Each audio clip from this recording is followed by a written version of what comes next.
Robbie from Southern California, and I'm starting my seeds. And I am starting them outside. We're still in the 40s, just barely reaching 50 at night. And that's when I know we can just go gangbusters planting things outside.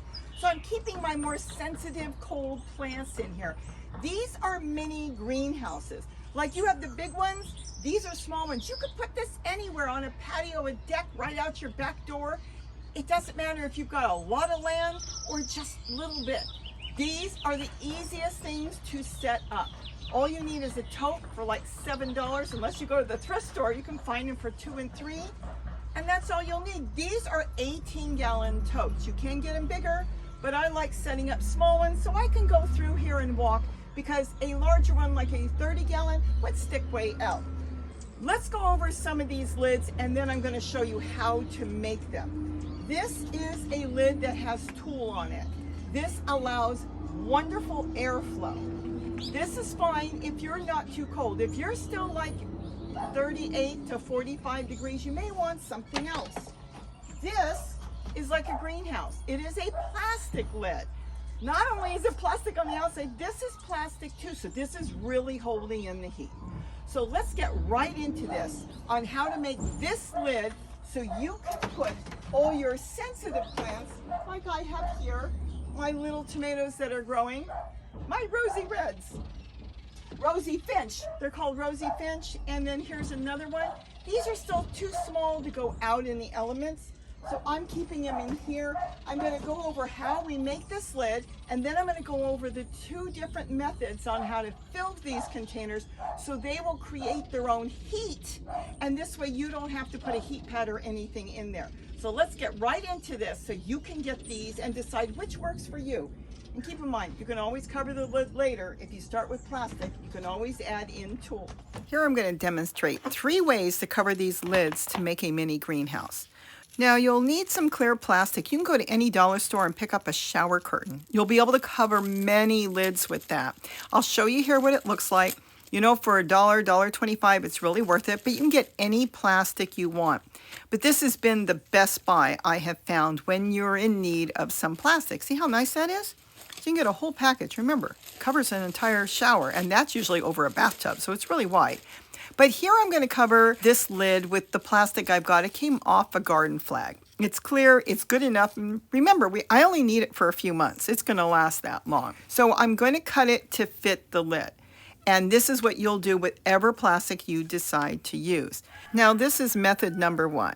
I'm folding it over the corners. It fits. See how nice it fits? And I'm using a stapler. This is a paper stapler like you would use at your desk to staple papers. It's the type that's called a pliers stapler. So you use it with one hand like that. And I love these. You can buy them online. I bought that at Walmart, but you can find it anywhere.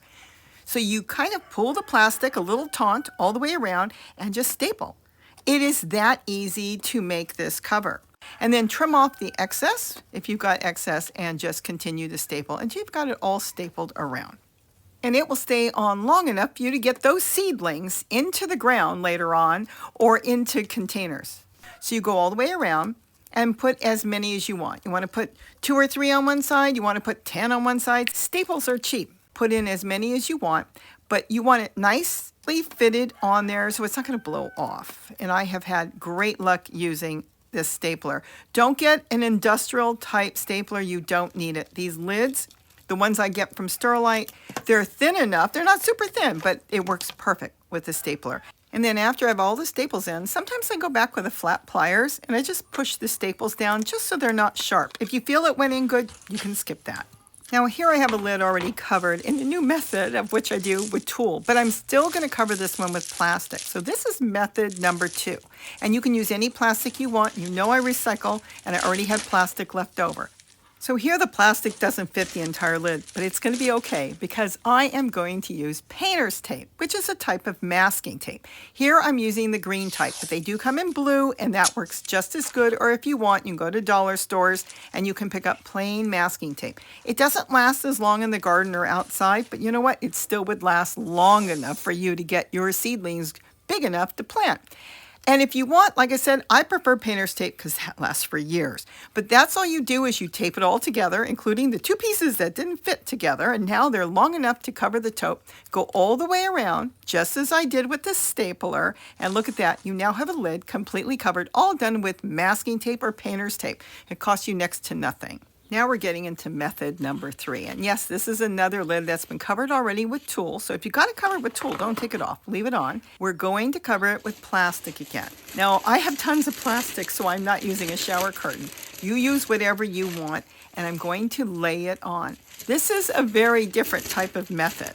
You lay the plastic on whether you have one full sheet or two, and then you're going to start to clip on the plastic using metal binder clips. I get the small ones at the dollar stores. You get a whole package of 20 of them for $1. They're so cheap. You can get them almost anywhere. And they last outside forever.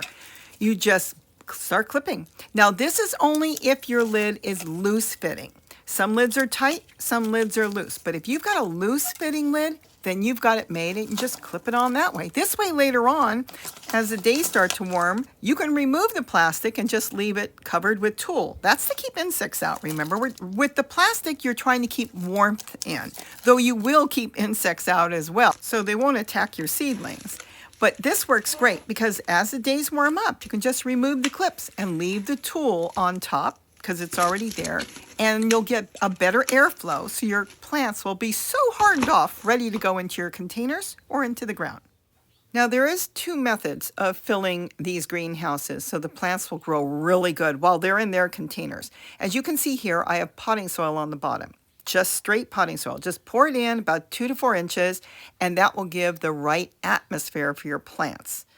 Now, let me get back to the tulle on these lids. You're going to do it the same way. Just lay a piece of fabric, which is that tulle, and that will create great airflow, and just staple it around like you did the plastic. You will have to cut the center out of your tote lid. If you put it out in the sun for about an hour, it's easier to cut, and I use a serrated knife, and then I finish it off with the scissors. It's really easy. You can always use a soldering iron to start your hole as well, and then you can slide your knife in. Tulle is T-U-L-L-E. It is a fabric lacing, and it's completely safe for animals and birds. Birds can land on it, and then they can take off. Bird netting is not safe. Many birds do get caught up in it, and then it's to their demise because they can't get out.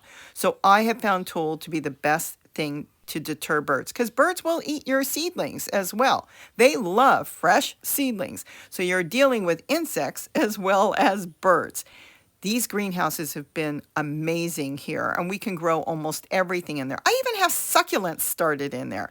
When I make these mini greenhouses, I go for the light colors, as you see here. This way the light can get through.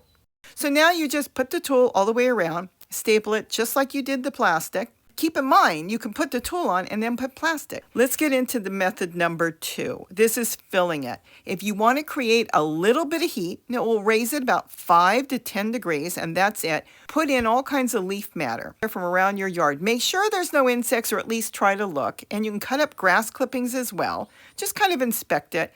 A little bit of insects, they're probably not going to live in there long. I have not had any problems with it. And then cut it up so this way it will break down faster. The faster it breaks down, the more heat you're going to get. And you don't want too much heat, just a little bit. And that's what you're going to put on the bottom of these totes. Leaves from the garden, grass clippings. I wouldn't put kitchen scraps in here right now, but we're going to go with leaf matter. And that you can collect from your garden. You can even take a nice walk, bring a bag with you, and pick up leaves. Now, if you see any aphids on it, just wash it off really good. They're easy to get rid of. And then just kind of load the bottom up. It is that simple to create some warmth for your mini greenhouses. And then what you're going to do is you're going to top it with potting soil and just spread it around. And as it starts to break down, the microbes will get in there and do their job, and they create the small heat. I wouldn't worry about earthworms right now. If some get in there, that's fine. But you want the microbes to bring some warmth to your greenhouse, and it works fabulous. Plus, you're going to have soil later when you remove the seeds, because all that's going to break down.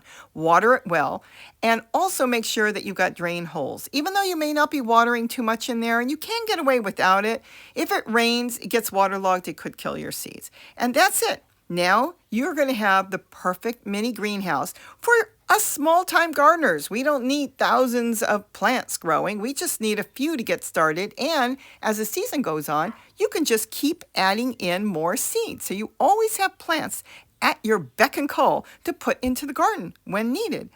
And boy, do they grow quick. Make sure you water them all well and keep an eye on them. And it will hold the humidity in there too, so you won't be watering as much as you think. And the plants will just be growing fantastic.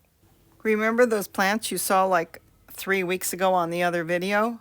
They're massive. I just have to figure out where to put them all. I didn't expect them all to live. And they're growing faster than I can get them set up, but that's okay. And if you have too much sun on it, you can always put some fabric there. Just clip it on with those paper binders or a flag. I used a garden flag that I had picked up at the dollar store. And there's nothing to it. And I've got them all over the yard. You can make those tops into domes if you leave them in there too long. I have other videos on that. And the plants love it in there. They're just going to keep growing until you find a place to put them in your yard or give them to a friend if you have too many. I hope I've given you some ideas on how to make a greenhouse. And these are so easy when you don't need them. Let's say summer comes, you're not using them. You can just fold them all together. But I propagate in these and everything to keep the insects out so I can grow a lot of big plants. And you know I've got another video on how to make these into dome shape if you've got to make them taller when they're growing so big like this. So I hope I've given you ideas. Here, she's waiting for her broccoli. She knows I picked a piece.